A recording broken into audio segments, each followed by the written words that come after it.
भाई वीरेंद्र मनेर का कौन है नहीं जानता? कौन नहीं जानता? अरे तो भाई वीरेंद्र को तुम नहीं पहचानता है? आप किसी को भी फोन कर देते हैं, जो जिसका जरूरत पड़ता है मैं वहाँ फोन करता हूँ। सचिव को भी कर देते हैं। अरे पंचायत सचिव से मैं बात करना चाह रहा हूँ। और एक शब्द हमने सीख लिया, टेढ़िया है। ये पहली बार मैंने शब्द सुना, इसका मतलब क्या होता है? टेढ़िया तू है रे। अच्छा ये बताइए, आपके नाम के पीछे क्या कहानी? भाई वीरेंद्र क्यों बोलते हैं? मतलब ये किसी का नाम ऐसा होता नहीं अक्सर। तो आपकी उम्र कितनी है? हमारी उम्र तो अभी 20-25 साल हुआ ही। अब डेयरी उरी खोले हैं। डेयरी है? हाँ डेयरी है। कितनी भैंस वैसे? भैंस जो रखते नहीं, गाय केवल रखते हैं। गाय कितनी गाय है आपको? 1 दर्जन। 12 गाय। आप जाते हैं खुद भी? एकदम जाते हैं। दूध निकाल लेते हैं आप भी? एकदम निकालते हैं। हमको भी सिखा दीजिए, हमको भी सीखना है दूध निकालना। आप रहिएगा मेरे साथ तो सब सीख जाइएगा। बनेगी आपकी सरकार लगती है? एकदम सरकार बनेगी, हमारी सरकार बनेगी। 20 साल से तो नहीं बनी। अरे भाई बनेगी। लालू यादव के बेटे तेजस्वी यादव ही क्यों मुख्यमंत्री बनेंगे? भाई वीरेंद्र क्यों नहीं बन सकते? वो भी काबिल नेता है, वो भी जमीन पे काम करते हैं। आज आपकी ट्यूनिंग कैसी है उनसे? बहुत अच्छी है, बातचीत हो जाती है? क्या बात करते हैं। हमारा इंटरव्यू करवा देंगे उनसे? क्यों नहीं करवा देंगे। भाई वीरेंद्र बोल रहे हैं। हाँ बोलिए। बोलिए, कौन बोल रहा है रे?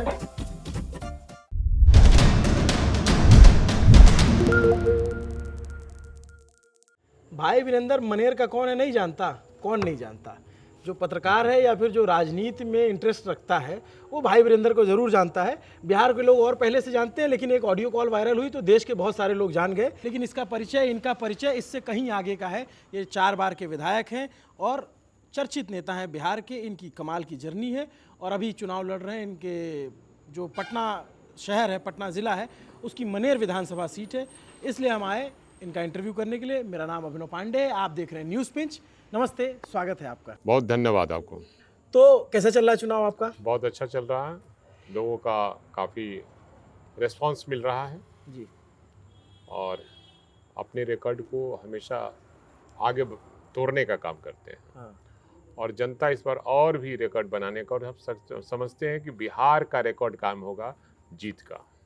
ये बताइए कि ये आपका कौन सा चुनाव है? मैं थोड़ा सा ना जो दर्शक बाहर के हैं उनको भी पता चले कि भाई वीरेंद्र कौन है, कब से चुनाव लड़ रहे हैं, कैसे राजनीति में आए, आरजेडी में कैसे आए, लालू यादव जी के संपर्क में कैसे आए? ऐसा है कि मैं बाय बॉर्न समाजवादी लोगों के साथ राजनीति किया हूँ जी। और लोकदल से मैं राजनीति शुरू किया हूँ। अच्छा।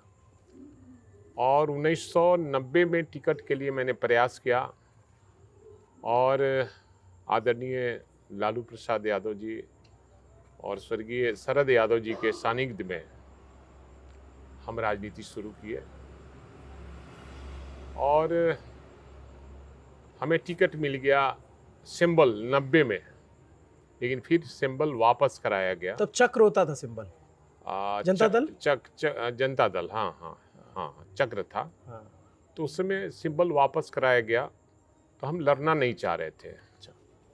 लेकिन जब दिल्ली से पटना आया उस समय चंद्रशेखर जी अड़ गए थे, उनके गुट के लोगों को नहीं मिला टिकट, तो वो कहे कि हम जहर के पुड़िया लेकर आए हैं, अगर हमें सिंबल नहीं मिलेगा तो हम जहर के पुड़िया खा लेंगे और लाश मेरी जाएगी बिहार। कौन बोला ये? जो उनके गुट के थे? हाँ। अच्छा। चंद्रशेखर जी के गुट से। तो हमको सिंबल बुलाया गया और सिंबल मैंने लौटाया तो लोग कहा कि इस बार छोड़ दो, अगले बार तुम चुनाव लड़ना, शरद जी ने कहा। और उन्हीं के गुट के हम थे। तो जब हम दिल्ली से वापस पटना के लिए गए तो रास्ता में एक एमएलए थे हमारे साथ, हम दोनों आदमी साथ आ रहे थे। तो हम भी कहा कि चुनाव हम नहीं लड़ेंगे। उनको भी टिकट नहीं मिली, हमें भी टिकट नहीं मिला। लेकिन शरद जी ने कहा कि 10,000 का गड्डी उन्होंने दिया। उस समय बड़ा बड़ा नोट होता था 100 रुपये का। तो कहा कि नहीं सर मेरे पास पैसे हैं। तो नहीं नहीं, लो पर्चा भर देना। पर्चा वो लोग कहता है, उधर वाले लोग पर्चा ही कहता है ना, हम लोग नॉमिनेशन कहते हैं, नामांकन कहते हैं, वो लोग पर्चा कहता है। तो जब यहाँ आए स्टेशन पर उतरे, काफ़ी नौजवान की भीड़ थी। कहा कि नहीं नॉमिनेशन आपको करना है, आपको लड़ना है। तो हमने कहा कि नहीं नहीं नहीं, पार्टी टिकट नहीं दी इसलिए हम सिंबल नहीं मिला। लेकिन मजबूरी में नौजवानों ने हमको कहा कि नहीं आपको चुनाव लड़ना है। मैं चुनाव लड़ा और हमारे चुनाव लड़ने से काफ़ी रोचक लड़ाई हो गई। अच्छा। और 20 से कांग्रेस 1000 से जीत गया। ओ, उन दिनों हमें भी 15,000 समथिंग वोट आया था। हारने वाले को 20,000 वोट आया था, जीतने वालों को 21,000 वोट आया था। उसके बाद आदरणीय लालू यादव जी मुख्यमंत्री के उम्मीदवार थे। जब कहा कि भाई जनता दल के खिलाफ में मैं चुनाव लड़ा, तो अब जो जनता दल में है ही नहीं, मैं कैसे जाऊं वहाँ। तो हमारे यहाँ इलियास हुसैन जी आए और कहे कि चलिए चलिए भाई वीरेंद्र जी, लालू जी को मुख्यमंत्री बनाना है। तो हम कहा कि हम तो चुनाव लड़ गए हैं खिलाफ में, अब कैसे हम जाएंगे। तो नहीं नहीं, लालू जी आपको बुला रहे हैं। अच्छा, मैं गया और वहाँ मैंने मैनेज किया। अब नहीं रहे स्वर्गीय श्री नारायण यादव जी, हमारे रिश्तेदार लगते थे, वो अजीत गुट में लोग थे। और जयप्रकाश नारायण यादव, वो भी अजीत गुट के थे, बांका वाले, बांका वाले। अजीत चौधरी जी के। हाँ, अजीत चौधरी जी जी, चौधरी अजीत सिंह, नॉट चौधरी अजीत चौधरी नहीं, अच्छा अच्छा, चौधरी अजीत सिंह, अजीत ओके अजीत ओके, सिंह वो बिहार के थे। नहीं नहीं, चौधरी चरण सिंह के लड़का। हाँ, वही उन्हीं की तो बात मैं कह रहा हूँ, हाँ, चौधरी अजीत अंतिम सिंह। में चौधरी नहीं लिखता है, पहले अच्छा। चौधरी लिखता है, उसके हाँ बाद हाँ अजीत। हाँ, लेकिन ठीक बात है, एविएशन मिनिस्टर है, बड़े नेता रहे यूपी के। हाँ, उसके पहले हम चले, जब लोकदल से राजनीति शुरू किया तो देश के पूर्व प्रधानमंत्री चौधरी चरण सिंह जी हमें नाम से पुकारते थे। अच्छा, मैं इतना नज़दीक था और हमारी आवाज़ जितनी बुलंद थी, और जब मेरा नारा लगाता था तो 10 आदमी 20 आदमी उधर से हम अकेले नारा लगाते थे, उससे ज़्यादा हमारी आवाज़ थी। तो एक बार की बात है, वाकया है कि राज्य सरकार के खिलाफ में एक मेमोरेंडम देने जाना था राज्यपाल महोदय के यहाँ। तो आदरणीय लालू प्रसाद यादव जी मामूली विधायक थे, हम लोग कार्यकर्ता के रूप में काम कर रहे थे और नारा लगा रहे थे, चौधरी चरण सिंह मत घबराना, तेरे पीछे नया जमाना। वोमेंस कॉलेज के ठीक सामने, आज भी हमें याद है, वो कहा कि इधर इधर तुम्हारा चौधरी घबराता नहीं है, कहो कि चौधरी चरण सिंह आगे बढ़ो, हम तुम्हारे साथ हैं। आज भी हमको वो वाकया याद है। और वही बहुत ही ईमानदार प्रधानमंत्री। हाँ, बहुत बहुत देश के दो ही प्रधानमंत्री ड्राई ऑनेस्ट थे, एक लाल बहादुर शास्त्री जी और एक चौधरी चरण सिंह जी। अपनी परिभाषा लेकिन है, चौधरी चरण सिंह जी बहुत बड़े अर्थशास्त्री भी थे, किसान के बहुत बड़े लीडर भी थे, खेत खलियान से मुख्यमंत्री और प्रधानमंत्री तक पहुंचने का काम किया था। तो चौधरी साहब हमें नाम से पुकारते थे। तो पहली बार आपको सिंबल कब मिला पार्टी का? मैं बताता हूँ, जब 90 में मैं चुनाव लड़ा तो निर्दलीय हो गया। फिर हमको जाकर इलियास हुसैन ले गए पटना, लालू जी से मुलाकात हो, कह के अरे लगो अब मुख्यमंत्री किसी तरह बनना है ना, जुगाड़ करो कैसे होगा। तो हम जाकर दोनों आदमी से बात कराए, जयप्रकाश नारायण यादव जी से और श्री नारायण यादव जी से। हमारा संबंध काफ़ी मधुर था, इसलिए था कि युवा लोकदल के वो प्रदेश के अध्यक्ष हुआ करते थे जयप्रकाश नारायण यादव। आदमी उस समय मिलता नहीं था। हम यहाँ से बस भरकर ऊपर और नीचे बड़ी बस भरकर और कार्यक्रम में ले जाते थे। तो उनको था कि इसके पास गट्स है, ग्रास रूट का वर्कर है। तो हमारी बात को उन्होंने माना और दोनों आदमी से मैंने बात करा दी, आदरणीय लालू प्रसाद यादव। दोनों आदमी उसके साथ हो गए। तो बड़ा दिलचस्प वाकया उनके मुख्यमंत्री बनने का भी। हाँ, पहली बार जब बने तो कैसे 3 कैंडिडेट हुए और हाँ, तो वो मुख्यमंत्री बने, तब से हम साथ रहे। फिर 95 में कुछ लोग जो पहले जनता दल में थे अब दूसरे पार्टियों में चले गए हैं, और कुछ और बड़े नेता लालू जी का कान भरकर हमारा फिर टिकट कटवा दिया 95 में। सब दिन हम जनता दल का काम करते रहे।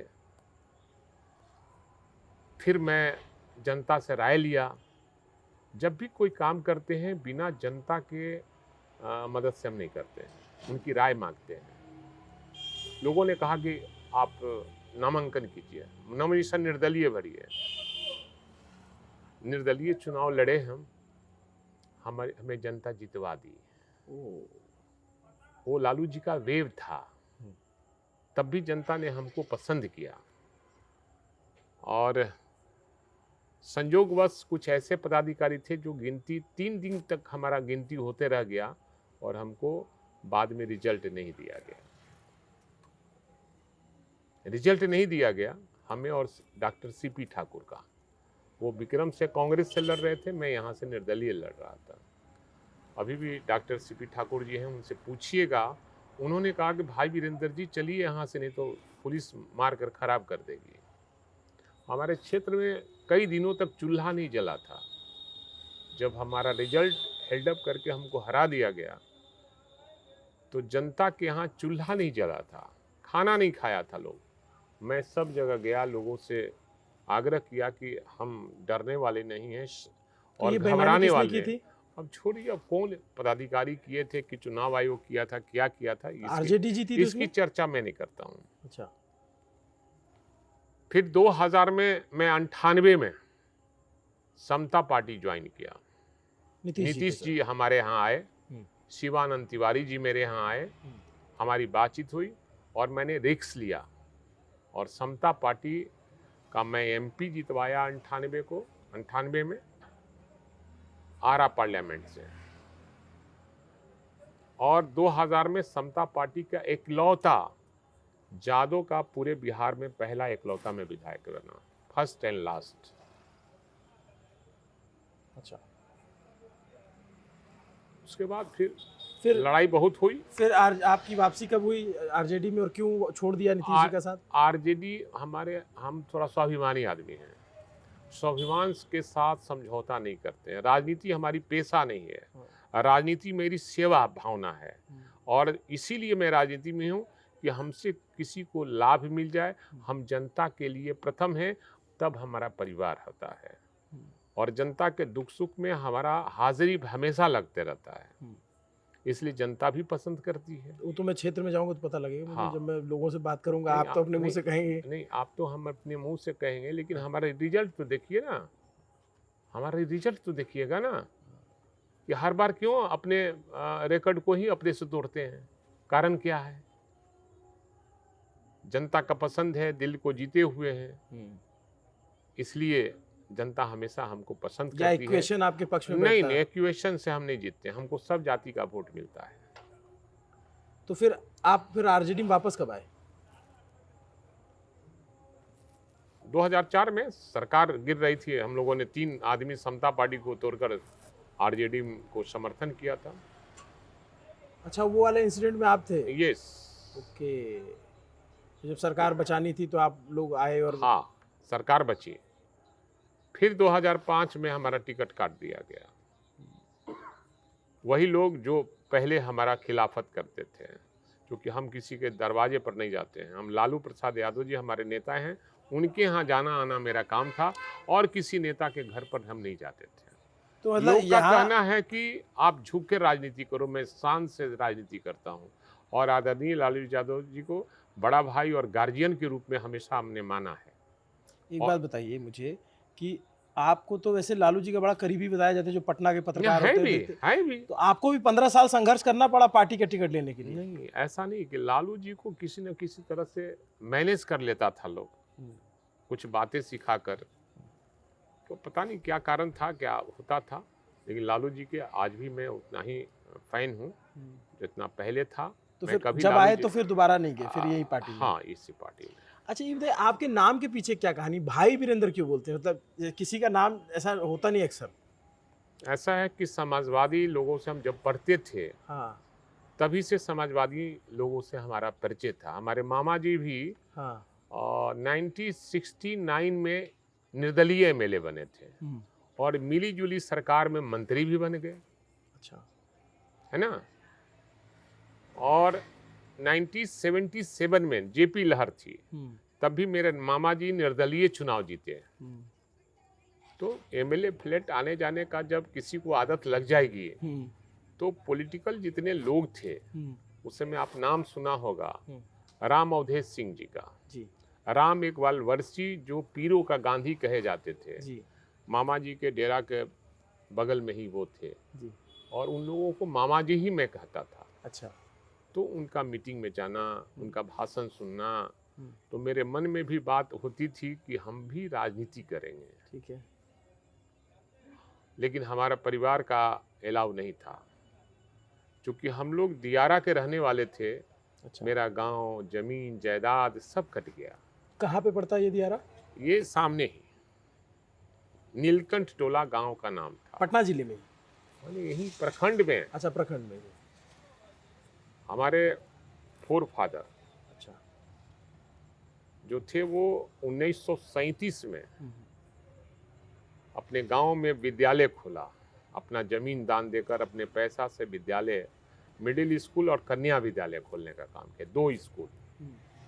मेरे दादाजी 1945 में हाई स्कूल खोले, लेकिन अपना नाम नहीं दिया, इलाका का नाम दिया, अपना गांव का और इलाके का नाम दिया, और तीनों विद्यालय में 10-10 बीघा जमीन दान दिया और अपने से भवन। उस समय हमारे दादाजी चचेरा उला मिलाकर 10 भाई थे, इसमें 2 भाई आज़ादी के पहले ग्रेजुएशन किए हुए थे, एक कलकत्ता विश्वविद्यालय से, एक पटना विश्वविद्यालय से, लेकिन अपने घर में नौकरी उन्होंने नहीं दिया।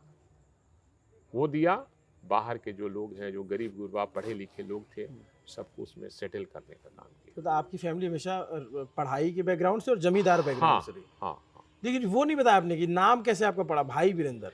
देखिए, भाई वीरेंद्र गुजरात में भाई विठल भाई पटेल, हाँ, वो बाद में लगाते हैं फलना, भाई। ये सब हाँ। जो भी है, तो हम पहले लगा लिया। हम यूनिक लोग हैं। हाँ। हम पहला कोई काम करते तब कोई काम करता है। हाँ। ठीक है। हाँ। तो मैं भाई वीरेंद्र लगा लिया। तो आप कागज में भी भाई हाँ, वीरेंद्र ये सब भाई वीरेंद्र है। और जो आपकी मैं 10th देखो, मैं दिखाऊं कागज? दिखाइए। फिर ये नहीं कोई बात नहीं, माइक में एडजस्ट कर लेंगे। तो आपका जो 10th हाँ, की ये मार्कशीट है सब, उसमें ये सब उसमें भी भाई वीरेंद्र? सब भाई वीरेंद्र। तो यानी बचपन में ही आपने अपना नाम भाई हाँ, वीरेंद्र मैट्रिक में बदल दिया हमने। खुद से अपने आप को पहले ही सम्मान दे दिया आपने, भाई। यस। ये आमतौर पे जैसे होता है मुंबई की फिल्मों में हम लोग देते थे भाई उसके नाम पे लगाते थे, जो बाहुबली दबंग टाइप का। नहीं, हम दबंग नहीं है, बाहुबली नहीं है। हाँ। लेकिन मैं स्वाभिमानी व्यक्ति हूँ, और हर मैंने गलत के खिलाफ में आवाज उठाने वाला लोग हूँ। हर गलत का खिलाफ मैं किया हूँ आज तक। मैं अभी इस वाले चुनाव पे भी आऊँगा, क्योंकि आपसे बातचीत करके, क्योंकि पुराने राजनीति के लोगों से काफ़ी कुछ जानने सुनने को मिलता है। और मैं ऐसा मानता हूँ कि हम पत्रकार हैं, बहुत जानकार नहीं है, सब कुछ नहीं पता होता है। मैं पहली बार बिहार चुनाव कवर कर रहा हूँ, तो देख रहा हूँ, समझ रहा हूँ। इलाके का भी बहुत ज़्यादा नहीं पता, आप बताएंगे तो मुझे गूगल पे सर्च करके आना पड़ता है, लेकिन बिहार मुझे अच्छा लग रहा है कवर करके। तो जैसे आप लोग सरकार में रहे इतने दिन, फिर 3 टर्म जब आप रहे, तो आपकी जब सरकार आई तो उसमें आप मिनिस्टर भी बने? नहीं, मिनिस्टर में नहीं बना। मिनिस्टर मैं मामूली विधायक, और विधानसभा में कमेटी होती है, तो मैं 4 कमेटी को चलाया हूँ 10 साल। पहली कमेटी थी निवेदन समिति, उसके बाद फिर था वो आपको बताते चले विरासत कमेटी, उसके बाद एस्टीमेट कमेटी, उसके बाद अभी लोक लेखा का मैं चेयरमैन। अच्छा, तो जैसे आपके तो दोस्त फिर हर दल में होंगे? दोस्ती तो सबसे रहती है। तो बीजेपी में आपका सबसे अच्छा दोस्त कौन है? नहीं, हमारा कोई ऐसा नहीं है कि बहुत फास्ट फ्रेंड हो। हाँ। और साथ में राजनीति किए हो, ऐसा कुछ नहीं है। विधानसभा का सदस्य के रूप में जाते थे तो हमारी मुलाकातें किससे अच्छे आपके बीजेपी में है? बहुत से लोग हैं जिससे बीजेपी में। और जेडीयू में कौन आपका सबसे अच्छा दोस्त है? नीतीश जी थे। अच्छा। हम लोग एक रिक्शा पर घूमे, जब वो कुछ नहीं थे, तब जो एमएलए भी नहीं थे वो, हम वो रिक्शा पर घूमे। अच्छा। कभी वो पैसा देते थे, कभी मैं पैसा देता था। क्या बात कर रहे हैं? अरे भाई, मैं गलत कह रहा हूँ क्या? उनके हाथ में एक पेपर रहता था, और एक दिनमान उस समय चलता था, दिनमान मैगजीन रहा करता था, और वो महासचिव हुआ करते थे लोकदल के। अच्छा। जब स्टेशन पर उतरते थे, बख्तियारपुर से आते थे पटना, तो कभी मुलाकात हो गई तो रिक्शा पर हम चढ़ जाते थे, कभी वो पैदल जा रहे थे तो मैं रिक्शा से जा रहा हूँ तो उनको चढ़ा लेते थे। तो ये सब होते रहा है। तो आपकी उम्र कितनी है? हमारी उम्र तो अभी 20-25 साल हुआ ही है। अरे नहीं, एक्चुअल मतलब आप वैसे बातचीत से चिर युवा हैं, इसमें कोई दो राय नहीं। आप एकदम जो है जमाने के साथ तालमेल करके चल रहे हो। वैसे मतलब आपको देख के लगता नहीं ना नीतीश जी के एज के हैं आप। नहीं, उनके एज के तो हैं ही नहीं है। हाँ, हमसे बहुत छोटे, हम उनसे बहुत छोटे हैं। एक्चुअल एज क्या है? लेकिन 50-55 आप लगा लीजिए जितना हमारा दिखाई दे रहा है। जितना दिखा दिए। चलिए हम तो एफिडेविट में चेक कर लेंगे। खैर, अब इस चुनाव पे आते हैं। बहुत इंटरेस्टिंग रही आपकी जर्नी। तो ये आप लोगों ने घर बनाया, ये आपका पुश्तैनी घर है, आपने बनाया या आपके पिताजी ने बनाया या दादा? ये हमारे दादाजी और पिताजी का मकान बनाया हुआ है। और आपका वैसे पेशा क्या है? हमारी पेशा सामाजिक कार्यकर्ता के रूप में समाज का काम करना। हमारा कोई बिजनेस नहीं कि अब डेयरी उरी खोले हैं। डेयरी है? हाँ, डेयरी है। कितनी भैंस वैसे? भैंस जो रखते नहीं, गाय केवल रखते हैं। गाय कितनी गाय है आपके पास? 1 दर्जन। 12 गाय। आप जाते हैं खुद भी? एकदम जाते हैं। दूध निकाल लेते हैं आप भी? एकदम निकालते हैं। हमको भी सिखा दीजिए, हमको भी सीखना है दूध निकालना। आप रहिएगा मेरे साथ तो सब सीख जाइएगा। ये बताइए कि अब जैसे ये नया चुनाव आ गया, इस चुनाव में जा रहे हैं, 15 साल आप विधायक रह गए, आप मुझे अपना 4 काम बता सकते हैं कि अभिनव जी ये 4 काम मैंने मतलब ऐसे कराए कि दिल्ली से कोई रिपोर्टर आए तो मैं चल के दिखा सकता हूँ? ऐसा है कि आप जब घूमिएगा क्षेत्र में तो कोई गांव नहीं है जहां मैंने रोड नहीं बनवाया। ठीक है। और हमारे यहाँ चूंकि ये मनेर सूफी संतों की धरती है और मनेर गंगा, सोन और सरजुग नदी के तट पर बसा हुआ है, तो संगम का मांग हमेशा हमने सदन में उठाने का काम किया। और यहाँ के लोगों का पेशा जो है वो बालू है, रेत निकालना। रेत निकालना, चाहे वो सोन का रेत हो या गंगा का रेत हो। लेकिन ये सरकार तो इन लोगों का बिजनेस सारा खत्म कर दिया। हमारे यहाँ कोई घाट नहीं चल रहा है, जिससे लोग बेरोजगार हो गए। हमारे यहाँ बड़ी बड़ी नाव चलती थी, एक नाव पर 25 व्यक्ति खटते थे और 25 से जुड़ा हुआ 5-5 व्यक्ति पर आप जोड़ लीजिए तो कितना हो गया। और इस बार आपके क्या मुद्दे हैं? मुद्दे हैं कि हमारी सरकार बनेगी, मैं इस बालू को चालू करवाऊंगा। तो बहुत लोग आरोप लगाते हैं सोन नदी में अवैध खनन भी होता है। नहीं, जो अवैध खनन है मैं उसके खिलाफ में हूँ। है? एकदम अवैध खनन का मैं खिलाफ करता हूँ। लेकिन जब आप ये चालान लेकर आप करते हैं काम, लोगों को छूट देते हैं, तो उनको देना चाहिए। हमारे यहाँ हम समझते हजारों नाव को जला दिया गया पुलिस के द्वारा, सरकार के द्वारा, और सैकड़ों नाव को काट दिया गया। बहुत आक्रोश है लोगों में। और हमारी सरकार बनेगी तो मैं निश्चित रूप से बनेगी। आपकी सरकार लगती है? एकदम सरकार बनेगी, हमारी सरकार बनेगी। 20 साल से तो नहीं बनी। अरे भाई बनेगी, 20 साल से नहीं बना पाए। अरे नहीं बना पाए हैं, लेकिन इस बार निश्चित रूप से हर के जुबान पे है तेजस्वी यादव, तेजस्वी यादव, तेजस्वी यादव। सबको रोजगार चाहिए। सबको रोजगार दे लेंगे ऐसा लगता है? भाई कहने का मतलब है कि जब 20 में हम चुनाव लड़े थे तो 10 लाख बेरोजगारों को नौकरी देने का वादा किया। हमारी सरकार नहीं बनी, लेकिन जो मुख्यमंत्री उन दिनों थे वो कहते थे कि कहाँ से पैसा लाएगा, जेल में बंद अपने बाप के यहाँ से पैसा लाएगा। लालू जी के बारे में नीतीश कुमार जी बोला करते थे। इन्होंने कहा कि जब समय आएगा मैं करके दिखाऊंगा और आपको पता चलेगा कि वो पैसा कहाँ से आया। जब 17 महीना के लिए तेजस्वी यादव जी माने नीतीश कुमार जी एनडीए को लात मारकर महागठबंधन में शामिल हुए थे, ये कहते हुए कि बीजेपी का मतलब बड़का झूठा पार्टी होता है, मैं कभी भी मर जाऊंगा लेकिन बीजेपी में मैं नहीं जाऊंगा। तो उप मुख्यमंत्री हमारे नेता तेजस्वी यादव हुए और उन्होंने जो 10 लाख बेरोजगारों को नौकरी देने का वादा किया था, अपना शुरू किया नौकरी देने का। लेकिन आपको ये विधायक जी, आप बहुत प्रैक्टिकल आदमी लग रहे हैं मुझे, आपको ये फिजिबल लगता है कि ये संभव है कि हर घर में नौकरी दे देना जिनके घर में नहीं है? और बहुत करोड़ों की संख्या है। ऐसा है कि जब जिसके पास विजन रहेगा, नीतीश कुमार जी बहुत दिनों से मुख्यमंत्री हैं, उनके पास विजन नहीं था कि सरकारी नौकरी कैसे लोगों को दिया जाता है। और जब हमारे नेता 17 महीना के लिए सरकार में शामिल हुए तो अपना विजन के द्वारा काम करना शुरू कर दिया।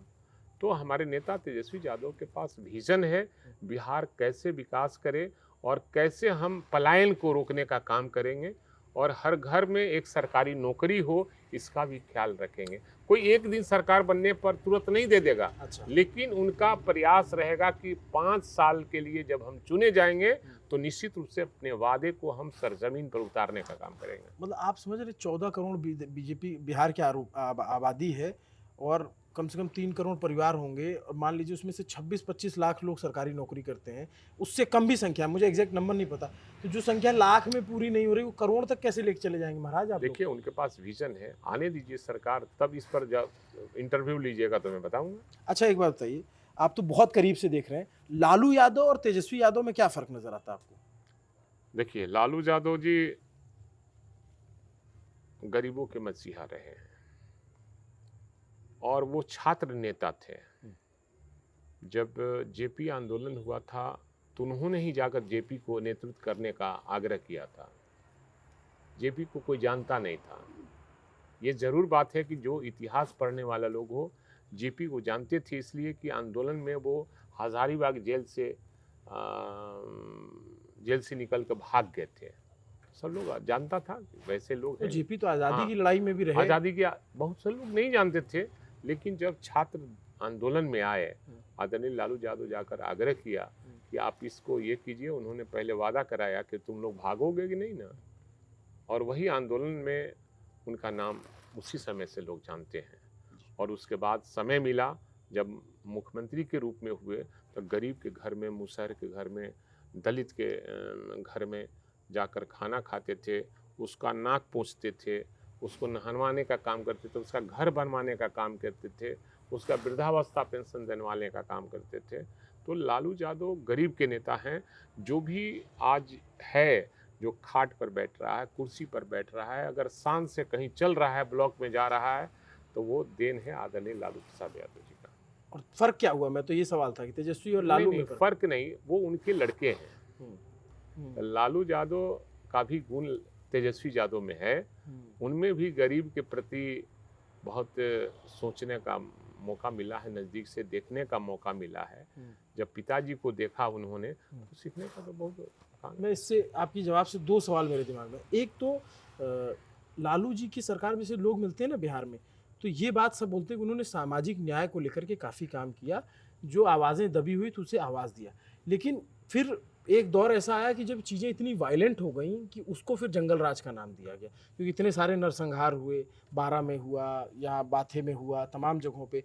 तो उसको उस आरोपों से वो जो जंगल राज का टैग है वो आज तक कहीं ना कहीं आरजेडी से चस्पा है, कहीं ना कहीं उसको आप लोग को। देखिए सबसे बड़ी चीज़ है, आप बुरा ना माने तो एक बात कहें। हाँ हाँ बिल्कुल।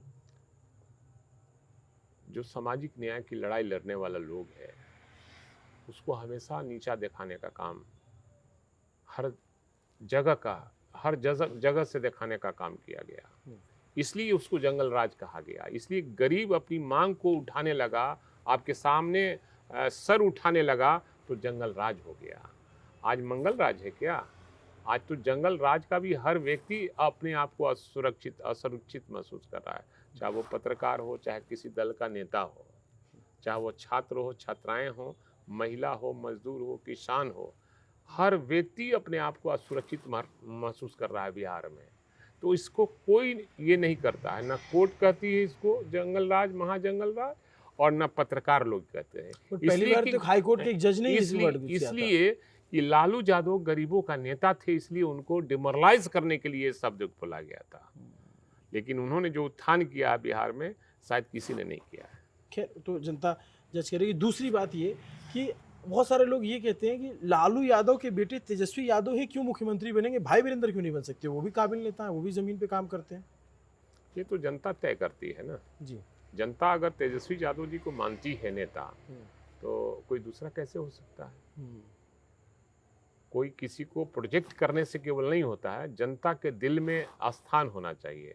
और आज के दिन में हर धर्म, हर जाति के लोगों के दिल में तेजस्वी यादव हैं, क्योंकि उन्होंने एक विज़न दिया है और उस विज़न में सबको फायदा हुआ। तो आज आपकी ट्यूनिंग कैसी है उनसे? बहुत अच्छी है, बातचीत हो जाती है? क्या बात करते हैं। हमारा इंटरव्यू करवा देंगे उनसे? क्यों नहीं करवा देंगे, लेकिन इस चुनाव में इंटरव्यू नहीं करा सकते हैं, नहीं करा पाएंगे। नहीं कराएंगे, क्योंकि हम खुद चुनाव लड़ रहे हैं। हाँ। उनका भी फर्स्ट फेज में है, हमारा भी फर्स्ट फेज में है। अच्छा, तो इस चुनाव के बाद? हाँ, पहले चरण के करा बाद देंगे। नहीं, वो तो सेकंड में अपना तो यात्रा कहीं में क्षेत्र में कर रहेंगे, लेंगे? यात्रा नहीं कर लेंगे, करवा दीजिए देंगे, क्षेत्र में। निश्चित रूप से करवा देंगे। क्या बात करते हैं, चलिए। हम घर के लोग हैं, हाँ, हम घर के लोग हैं लालू जी के। नहीं हमने भी ऐसा रिक्वेस्ट नहीं किया है तेजस्वी जी से कि इंटरव्यू हाँ, दे दें। एकदम दे देंगे, जब फुर्सत में होंगे तो निश्चित रूप से मिलेगा। अच्छा, अब एक बात बताइए, जैसे आपकी सरकार बनने के आप लोग दावा कर रहे हैं कि हमारी सरकार बन जाएगी तो हम रोजगार देंगे, उसके अलावा जैसे आप एज अ एमएलए सरकार बनती है तो क्या काम करने के विचार रखते हैं अपने इलाके में जो विधायक रहते हुए, विपक्ष में विधायक रहते हुए नहीं कर पाए? और दूसरी बात ये कि क्या भाई वीरेंद्र के दिल में, मन में मंत्री बनने की चाह है कि अब सरकार अगर हमारी आ जाती है तो हम मंत्री बन जाएं? अच्छा, कौन व्यक्ति है जो नहीं चाहता है? हाँ, आप एंकरी का काम करते हैं, हाँ, आप चाहिएगा ना कि इसका मालिक हो जाए। हम मालिक हो गए। मालिक हो गए, इसके हो गए। हाँ, जो बड़े जो चैनल है उसका मालिक तो नहीं है आप। हम इसी को बड़ा कर देंगे। कर देंगे ना, लोग है जनता नहीं ना, बड़ा कर देगी। वो तो फिर वही मैं कहा, हाँ, जनता के ये हम लोग जो जिस पैसे में हैं हाँ, वो पब्लिक मालिक होती है, हाँ। और पब्लिक जो चाहती है वही होता तो है। आपके क्षेत्र के लोग चाहेंगे कि आप मंत्री बने? निश्चित रूप से सबकी मांग है, हाँ, और हम कभी भी प्रस्ताव नहीं रखा कि हम मंत्री बने। हाँ। हम जनता की सेवा, जब तक हमारा शरीर है, जिंदा हैं, राजनीति में चलने फिरने लायक हैं, तो मैं जनता की लेकिन सेवा एक चाह करता होती है ना, महत्वाकांक्षा होना, क्या उसमें बुरी बात थोड़ी ना है? नहीं, का चाहत तो हर आदमी को है ना। हाँ, जो राजनीति करता है वो मुख्यमंत्री भी बनना चाहता है, वो प्रधानमंत्री भी बनना चाहता है। हाँ। ये बात भी सही है। आपको जानकार एक बार और बात बता देते हाँ, हैं। बताइए। मैं 13 में गया था, उस समय कन्वेनर में था सरकारी उपक्रम कमेटी का। अच्छा। मैं 13 में गया था गुजरात, उस समय सिस्टर कमेटी की बैठक होती थी। तो मैं मिलना नहीं चाह रहा था मोदी जी से, मुख्यमंत्री थे वो, गुजरात के मुख्यमंत्री थे 13 में। तो बीजेपी के लोग भी थे उसमें मेंबर, कहा कि नहीं मेरा नहीं चलिएगा तो कैसे, आप कन्वेनर हैं, नहीं चलिएगा तो मीटिंग नहीं हो पाएगी। तो मैं गया मोदी जी के पास, तो बातें हो रही थी देश का, उनके दल के लोग पूरा गप मारे जा रहे थे। तो कहा कि रुको, भाई वीरेंद्र आप बोलो, भाई वीरेंद्र आप बोलो, देश की जनता क्या चाहती है। तो हम कहा कि बुरा ना माने तो एक बात कहूं, कांग्रेस से लोग की नाराजगी है, और देश की जनता कहती है कि एक बार मोदिया को प्रधानमंत्री बना दो। तो उन्होंने बहुत जोर से ठहाका मारकर और कहा कि you are right, you are right, you are right है। आप कभी प्रधानमंत्री से बात इसको कीजिएगा। ये सीन तो कभी कभी आता है ना। हाँ, हाँ, बिल्कुल। और मैं उसके लिए जाना जाता हूँ, किसी से मैं डरता नहीं हूँ, मैं सामने सारी बातें करता हूँ, जो है मुंह पे कह दिया। एकदम। तो आपकी मोदी जी से पहली मुलाकात थी? हाँ, पहली मुलाकात। उसके बाद कभी कभी नहीं। तो पहले क्यों नहीं मिलना चाह रहे थे आप? क्यों नहीं मिला जाएगा? नहीं, आप बोले ना कि उन्होंने सवाल किया कि आपको हमसे मिलने में तो कोई परहेज नहीं। हम कहा कि नहीं, हम तो गुजरात के मुख्यमंत्री से मिलने आए हैं। हाँ। तो हमको परहेज किस बात की? तो आपके नेता तो घबराते हैं। तो हमने कहा कि हमारे नेता सांप्रदायिक शक्तियों से नहीं मिलना चाहते हैं। ये बात कोई कहेगा क्या? किसी की हिम्मत है कहने की? आपने मुंह पे बोला? एकदम। आप जाइए, प्रमोद जी अभी जिंदा हैं, मंत्री थे बिहार सरकार के, अभी मोतिहारी से चुनाव लड़ रहे हैं, आप उनसे जाकर पूछिए। और एक प्रेम रंजन पटेल थे, वो एक्स एमएलए हो गए हैं, पता नहीं उनको टिकट मिला नहीं मिला, नहीं मैं जानता। आप दोनों आदमी जिंदा है, जाकर पूछ लीजिए। जब किस्सा सुना है आप जो है, खैर आप इतना कॉन्फिडेंस से बता रहे हैं तो मुझे इस पे कोई संदेह नहीं है आपने ऐसी बात की होगी। और आप जिस तरीके से बेबाकी से बात रख रहे हैं, कोई भी बात गलत नहीं बोलता हूँ, झूठ नहीं बोलता हूँ। मैं इसी के लिए जाना जाता हूँ कि मैं मुंह पर लड़ाई करता हूँ, और चाहे जनता हो चाहे नेता हो। और एक बात मैंने एक चीज़ और देखा है, आपके बहुत सारे वीडियो भी वायरल होते हैं, आप जो है एकदम से खुल के बोलेंगे, और कई बार जैसे आपका क्लिप वायरल होती है विधानसभा वाला, तो तो वो किसी को आपने डांट दिया था गाड़ी वाड़ी को लेकर के क्या? अभी हमको ये सब याद नहीं है, लेकिन हम बेबाकी से अपनी बातों को रखते हैं। हाँ। और बहुत से उसमें भी पत्रकार हैं जो हमको नीचा दिखाने का प्रयास करते हैं। हाँ। बहुत से पत्रकार हैं जो हमको चाहते हैं कि इनका जो सही बात है उसको दिखाने का आप हमारे पे उसमें निश्चिंत रहिए, जो जैसी बात हो रही कट बिना कुछ एक भी कट लगे वैसे हूबहू जाएगी। इसमें बिल्कुल न्यूज़ पिंच पे मैं आप जनता का सेवक हूँ जी। और जनता हमारे लिए प्रथम है हम्म। और उसके बाद मेरा परिवार है। तो इस बार आपकी लड़ाई किससे है? हमारी लड़ाई यहाँ तो है ही नहीं। इस बार आपके कोई पास बीजेपी नहीं ना, एलजेपी को टिकट मैं को कह रहा हूँ कि हमारा कोई प्रतिद्वंदी है ही नहीं। हमारी किसी से लड़ाई नहीं है। मनेर विधानसभा के हर जाति के लोग, हर धर्म के लोग भाई वीरेंद्र को पसंद करती है। मैं सबका वोट ले रहा हूँ और पता नहीं किसका जमानत जब्त होगा ये मैं नहीं जानता, लेकिन हमको लगता है कि जनता सबकी जमानत जब्त कर देगी। एक चीज़ तो मैंने देखा है कि आपके पास बहुत सारे लोग अभी भी बैठे हैं, आते हैं लोग मिलने आपको समस्या, और आप समस्या जन पे काम भी करते हैं। आप किसी को भी फ़ोन कर देते हैं, चाहे डीएम हो, चाहे कोई डीएम तो अधिकारी हो। बहुत बड़ा आदमी है। हाँ डीएम तो जिले का मालिक होता है। जी। जो जिसका जरूरत पड़ता है मैं वहाँ फोन करता हूँ। सचिव को भी कर देते हैं आप, अरे ये तो चलता ही रहता और है। सचिव वाला आपका ऑडियो इतना वायरल हो गया कि पूछिए मत। अरे वो एक संयोग था। और एक शब्द हमने सीख लिया, टेढ़िया है। ये पहली बार मैंने शब्द सुना, इसका मतलब क्या होता है? टेढ़िया? आपने उसको हाँ, फोन में बोला ना हाँ। टेढ़िया है, तो आपके ऊपर उस पर एफआईआर दर्ज हुई, कोई मुकदमा हुआ? वो सब खत्म हो गया। 8 मुकदमे अभी भी आप पे चल रहे हैं। चलने दीजिए, वो तो बिहार बंद, भारत बंद में चलता ही रहता है। तो अब आप थोड़ा सतर्क रहते हैं कि अगला आदमी से बात कर रहे हैं तो ऑडियो रिकॉर्ड हो नहीं, जाएगा? हम कोई सतर्कता नहीं, जो दिल में है वो बात में खुल कर मैं बात करता हूँ। बट कई बार नहीं लगता ऐसे नहीं बात करना चाहिए? बट कई आदमियों ने कहा कि आप फोन अपने से मत, हम अपने से आज भी फोन लगाते हैं। बट कई अफसोस हुआ कि ये फोन रिकॉर्ड हो गया, ऐसा नहीं बात करनी चाहिए। आपको जानकारी है कि अगर हम उस पर केस कर देंगे तो उसको 3 साल की सजा, उसकी नौकरी चल जाएगी। अच्छा, लेकिन मैंने कहा कि नहीं, किसी को नौकरी नहीं दी है तो किसी का नौकरी लेने का हमको अधिकार नहीं है। तो ट्रांसफर करवा दिए? नहीं, हम क्यों ट्रांसफर कराएंगे? हम कौन होते हैं ट्रांसफर? हम कौन, हमारी सरकार है कि हम ट्रांसफर करा देंगे? आप सब दल में आपके सारे दोस्त हैं। उससे क्या हुआ?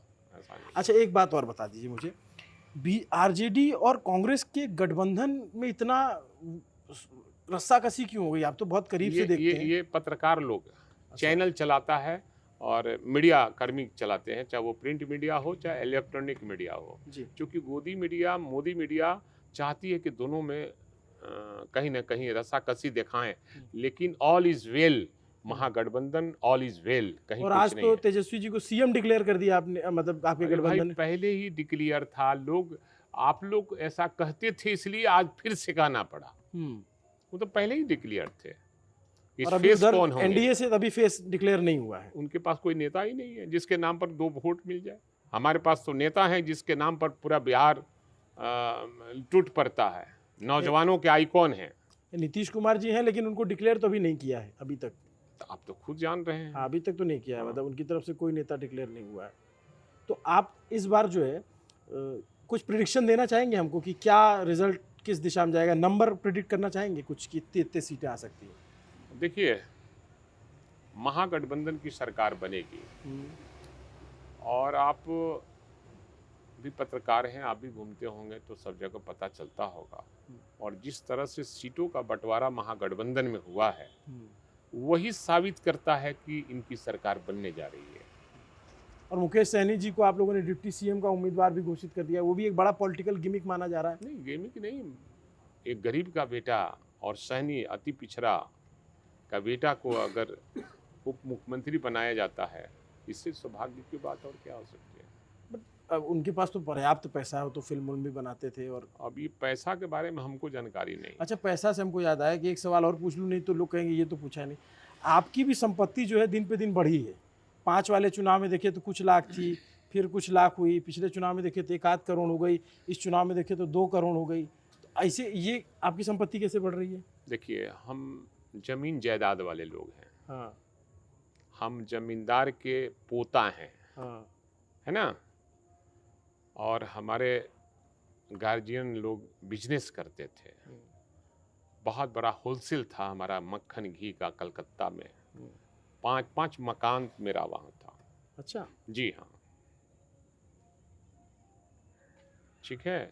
तो कोई ऐसा नहीं कि किसी की चोरी कर कर, किसी के पॉकेट मार कर हमारे पास संपत्ति हुआ है। मैं तरीके से धन को अर्जित अपने कमाई का खर्चा करते हैं। और आपने अब तो डेयरी भी खोल ली है। हाँ, डेयरी भी खुला, उससे भी हमारी आमदनी है, खेती से भी हमारी आमदनी है। कितनी खेती है आपके पास? बहुत खेत है, मत सुनिए, अब उतना काहे को कहने जाएं कितना खेती है। अच्छा। मैं कहा ना कि मैं जमींदार का पोता हूँ। हाँ। और गन वन भी है आपके पास? हमारे पास है। कौन सी है? मैं इसके खिलाफ हूँ। हाँ। लेकिन हमारे कार्यकर्ता हाँ। पूरे क्षेत्र में कहा कि नहीं, आपको लेना है राइफल, अच्छा, आपको रिवॉल्वर लेना है, बंदूक लेना है। सिक्योरिटी पर्पस से ले रखा है आपने? नहीं, हम कभी आज तक लेकर चले ही नहीं। अच्छा, मैं छोड़ा भी नहीं आज तक। कभी चलाए हैं? हाँ, कभी नहीं, हमको जरूरत ही नहीं पड़ी। मैं अकेले भी स्कूटर से घूमता हूँ। हाँ, नहीं कभी तीज त्योहार फायर कर नहीं, दिया? कभी नहीं, उसका आदमी मैं नहीं हूँ।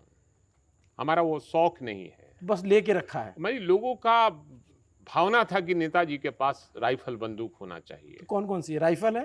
राइफल भी है और रिवॉल्वर भी है। अब तो 2 ही लाइसेंस, पहले तो मेरे नाम से 3 लाइसेंस था। अच्छा, अब सरकार ने कर दिया कि 2 ही लाइसेंस एक व्यक्ति के नाम से होगा।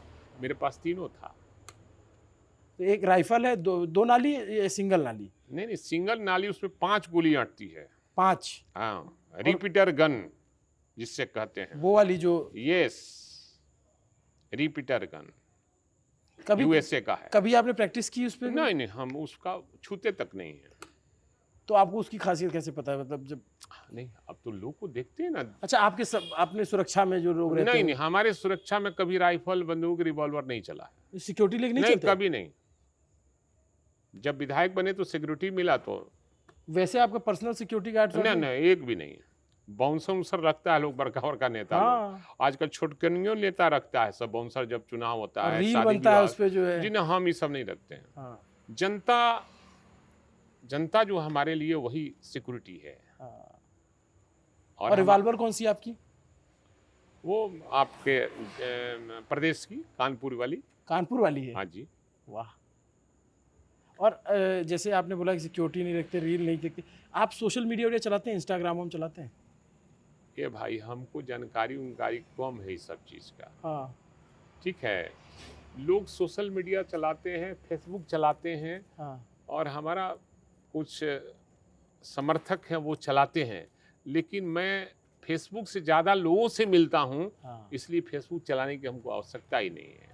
हम जनता से हमेशा जुड़े रहते हैं और वही हमारा फेसबुक है। चलिए, बहुत अच्छी बातचीत रही।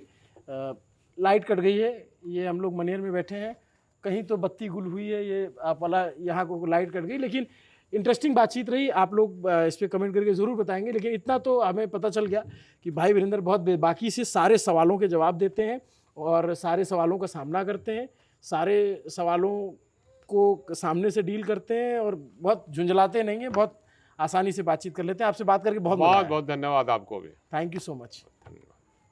देखते रहिए न्यूज़ पिंच। आपको ये इंटरव्यू कैसा लगा कमेंट करके ज़रूर बताइए। और किन नेताओं का इंटरव्यू आप देखना चाहते हैं बिहार में, किन नेताओं की कहानी, जर्नी या उनके काम को जानना समझना चाहते हैं, ये भी हमको कमेंट करके बताते रहिए। शुक्रिया।